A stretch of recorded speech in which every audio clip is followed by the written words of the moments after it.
ठाणे असेल, रायगड असेल, त्याचबरोबर पालघर असेल, याच्यामध्ये जे महारेराच्या माध्यमाने शासनाचा महसूल वाढला पाहिजे या दृष्टिकोनाने 20 जानेवारीला महारेराचे अध्यक्ष मनोज सोनिक यांनी एक आदेश दिला आणि तो आदेश फक्त कागदावरच राहिला अशी परिस्थिती आहे. कारण असं सभापती महोदय की आपल्या छापील उत्तरामध्ये असं स्पष्ट दिलेलं आहे की ठाण्यामध्ये 107 कोटी येणं अभिप्रेत होतं, त्याच्यामध्ये फक्त 32 कोटी आलेलं आहे. त्याचबरोबर पालघरमध्ये म्हणजे ते जवळपास ठाण्यामधलं 30% झालं. त्याचबरोबर पालघरमध्ये 28 कोटी यायचं होतं, तिकडे 6 कोटी आलेले आहे, ते पण 30% आहे. त्याचबरोबर रायगडमध्ये 49 कोटी यायला पाहिजे होतं, ते 1 कोटी आले, म्हणजे फक्त 2%. आणि त्याच्यामुळे आपल्याला जर हे महारेराच्या वसुली संदर्भातली कारवाई बघितली तर या कारवाईमध्येच निरस्ता याच्यामध्ये कुठेही ताकदीने कारवाई शासनाकडनं होत नाहीये हे दिसून येते.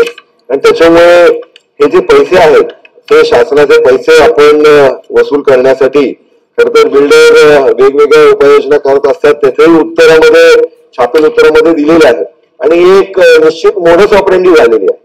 त्याच्यामुळे या संदर्भातली कारवाई शासन काय करणार आणि ठोस भूमिका काय करणार, काय उपाययोजना करणार, हा माझा मूळ प्रश्न आहे.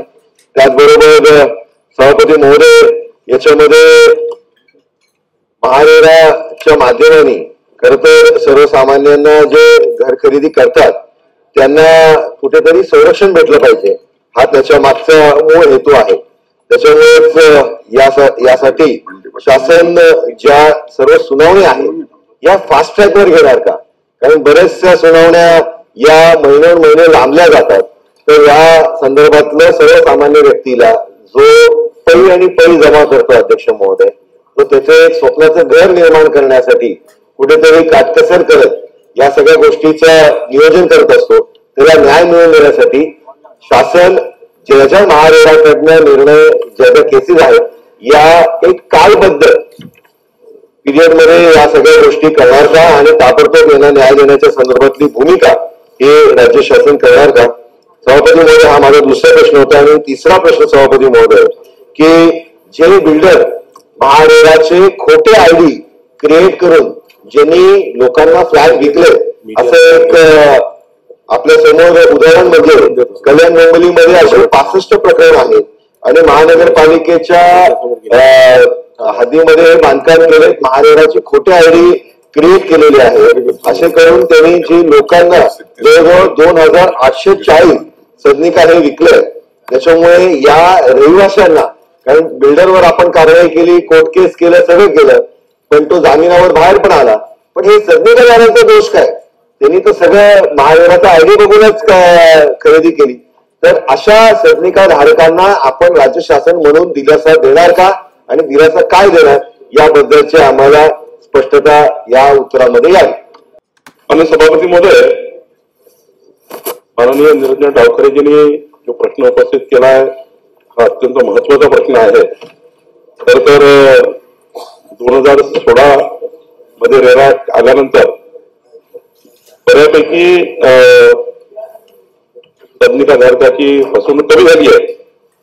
पण महारेरा येण्यापूर्वी या राज्यामध्ये अनेक लोकांना फसवण्यात आलं आहे.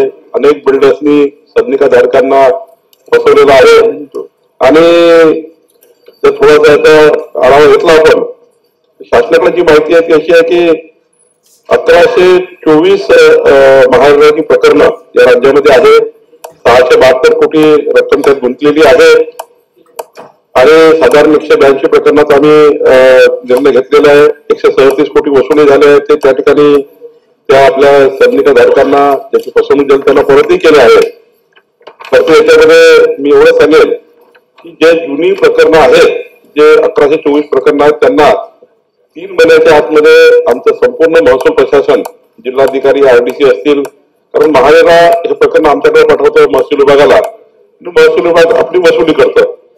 त्यामुळं खरं तर या ठिकाणी 3 महिन्यामध्ये खास करून यामध्ये ठाण्याचा विचार केला 4-5 बिल्डर फार त्या ठिकाणी मोठे आहेत. पालघरमध्ये 4 बिल्डर आहेत, रायगडमध्ये 3 आहेत, मुंबई उपनगरमध्ये 6 बिल्डर्स आहेत ज्यांनी मोठी फसवणूक केली आहे.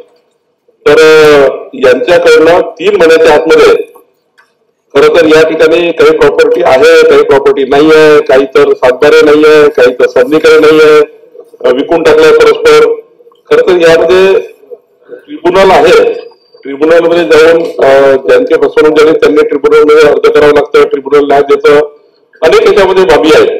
पण मी शासनातर्फे कडक कारवाई करून या 1124 प्रकरणाची संपूर्ण त्या ठिकाणी जे जे शक्यता आहे त्या सर्व शक्यता तपासून 3 महिन्याच्या आतमध्ये या ठिकाणी आपण यामध्ये सर्व वसुली पूर्ण होईल. समजा ज्या भागातली वसुली आहे त्या भागात जर त्या ठिकाणी काही प्रॉपर्टी नसेल बिल्डरची किंवा ज्यांनी फसवल्या त्यांची, तर दुसरीकडे कुठे प्रॉपर्टी आहे का, दुसरीकडे कुठे त्यांचं मालमत्ता आहेत का, त्या मालमत्ताही शासन तपासेल आणि ही वसुलीची कारवाई किंवा ही वसुली हा बोजा दुसऱ्या प्रॉपर्टीवर ठेवता येईल का किंवा दुसरी प्रॉपर्टी वसूल करता येईल किंवा अजून लॉ ज्युडिशरीचे जे काही ओपिनियन आहे ते घेऊन या संधिकाधारकांना या गरीब लोकांना जे आपल्याला या बिल्डरनी फसवलेलं आहे त्यांच्याकडनं मात्र सक्तीची कारवाई शासन केल्याशिवाय राहणार नाही. दुसरं ठाण्याचं प्रकरण जे या ठिकाणी माननीय निरंजन डावकरजींनी सांगितलं आहे की त्यामध्ये तर त्यांनी फसवणूक केली आहे, मोठ्या प्रमाणावर गुन्हे दाखल झाले आहेत. पण आता ते जे संधिकाधारक आहेत ते बेवारस झाले आहेत, त्यांच्या पैसे ऑलरेडी बिल्डर्सनी हळद करून टाकलेले आहेत, त्यांची एक वेगळी बैठक आपण निरंजनजी घेऊन त्यामध्ये कसा मार्ग काढता येईल त्याचा विचार आपण करू.